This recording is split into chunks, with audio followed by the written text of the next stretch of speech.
आपल्या देशाचा फक्त देशासाठी जगा, फक्त देशासाठी जगा. सर्वांना माझा नमस्कार. माझे नाव मी आता दुसरीत शिकतो. सर्वांना स्वातंत्र्य दिनाच्या खूप खूप शुभेच्छा. आज 15 ऑगस्ट आपल्या भारताचा 80वा स्वातंत्र्य दिन. आपला भारत देश 15 ऑगस्ट 1947 रोजी इंग्रजांच्या गुलामीतून मुक्त झाला. भारत देशाला स्वातंत्र्य सहजासहजी मिळाले नाही. त्यासाठी अनेक शूरवीरांनी आपल्या प्राणांचे बलिदान दिले.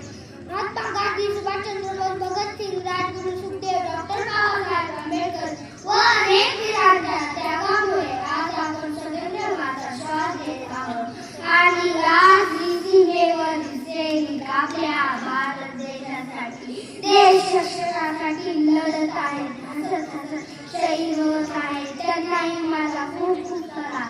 आज भारत विज्ञान, तंत्रज्ञान, अंतराळ, संशोधन, शेती, शिक्षण, क्रीडा आणि अशा प्रत्येक क्षेत्रात जगभर आपला ठसा उमटवत आहे.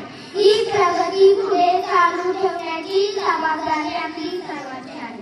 देशभक्ती म्हणजे घोषणाबाजी नाही. देशभक्ती म्हणजे संविधानाचा सन्मान करणे, प्रामाणिकपणे आपले कर्तव्य पार पडणे, देशाच्या विकासासाठी योगदान देणे. स्वातंत्र्य दिनानिमित्त आपण एक संकल्प करू. स्वातंत्र्य